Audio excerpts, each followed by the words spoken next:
Hello my beautiful love goods and welcome back to my channel. In today's build, I am building yet again another tiny house. This one is a micro house, so it is under 32 tiles. And the cool thing is it is only 16 tiles. So it's a very compact, very small, tiny house.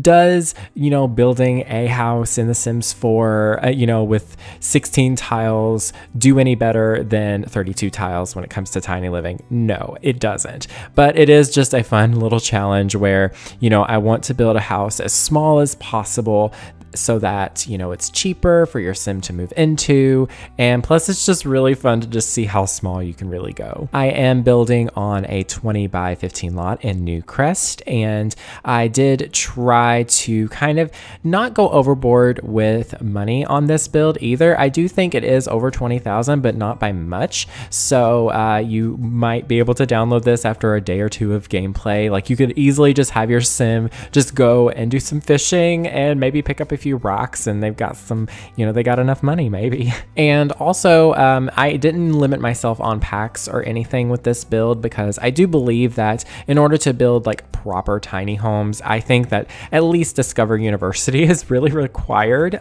mainly because of the shower. You can also use the one from Snowy Escape, but I do feel like the one from Discover University is a lot more minimal, so it just looks visually better. But you still should be able to do this with the base game, to be quite honest. You obviously, if you do try this with the base game, you won't really get the perks like you do with the Tiny Living stuff pack, but it's all for fun. It's pretty cool, and it's also cheaper on your sim, so yeah. I really enjoyed the shape of this build. I went with this kind of fun, like modern approach with using by using these roof pieces to kind of surround like sections of the build.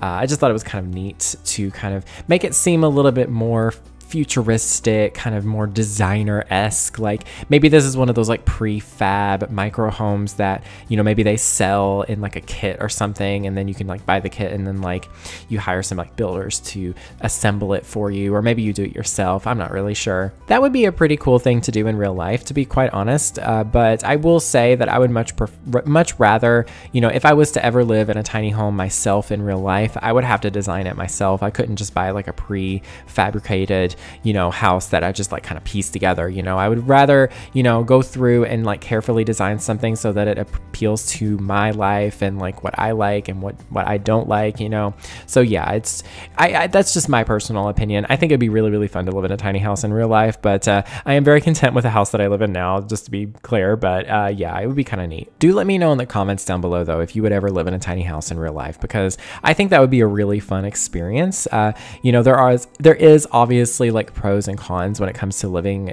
small like that.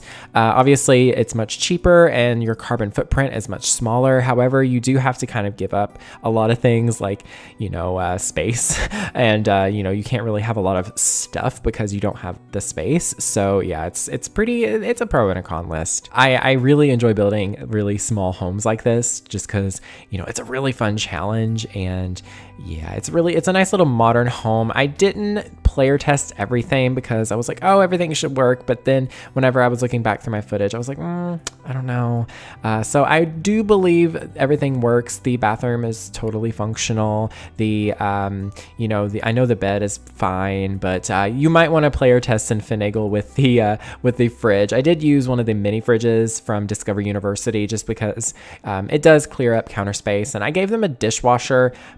I don't know why I did that, but it doesn't take up any more space than a counter, so it's a little bit more functional, I guess. It probably doesn't really make sense to be in a tiny home, because I can't imagine a lot of people that live in tiny homes have dishwashers, but I don't know, maybe there is some. Like I know that obviously it's probably not something a lot of people that, at least the people that design homes, tiny homes specifically for like more eco footprints and stuff like that, they probably don't have a dishwasher just because of the amount of water it uses.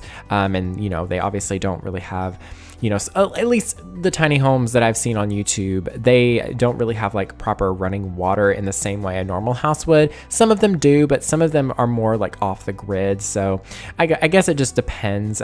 You know, tiny homes don't necessarily all have to be like off the grid, have their own power supply, water supply, etc. Like, you know, there is still tiny homes that are, you know, permanent fixtures. Like they're, you know, they're not going to be moved, and also they are just, you know, they're connected to all things, you know, in the city and stuff. Tiny homes are still something that honestly, they're pretty, like, they're common, but, you know, it's not like every day, especially, you know, in my areas, for example, you know, you don't see tiny homes just out and about every day. Like, it's a rarity, and it's one of those things that, like, you hear about, you read about, but you don't really see them in real life, at least here in Kentucky, just because I know that there is a lot of, like, you know, you have to have like permits for certain things and access to materials. And then you also, you know, most likely you can't, you know, have like a tiny house in the city unless it's like connected to like the sewage system and the water system, etc.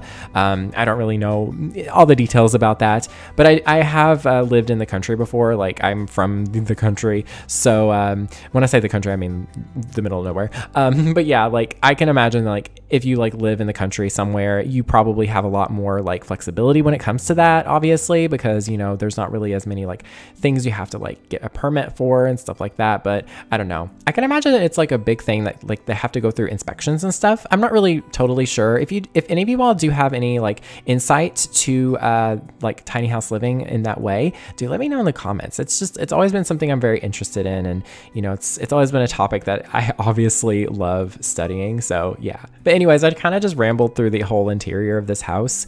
I made it so that it's almost like they don't live here full time. Maybe they just kind of stay here. Maybe this is a little just bed and breakfast or something.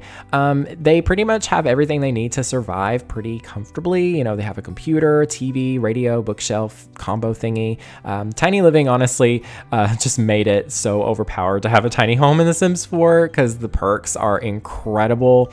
Like, if you have a micro house in The Sims 4, oh my God, your relationships grow twice as fast, your skills grow twice as fast, or something like that. Your garden grows really fast. Just a lot of little things that honestly make me want to play the game again. Oh, I love playing with tiny homes in The Sims 4. It's so much fun. But yeah, I gave them a little backyard space as well. There isn't like a back door, which makes it kind of inconvenient, but you know, it is a small house, so you can just walk around pretty quickly. And I thought, you know, I didn't want to sacrifice space just for a door. So yeah, but it's a nice little backyard. They've got a little grill and a little eating place, so that, you know, if they have friends over, you know, there's at least a space for them to exist without like literally sitting on the bed together, because that would be kind of awkward.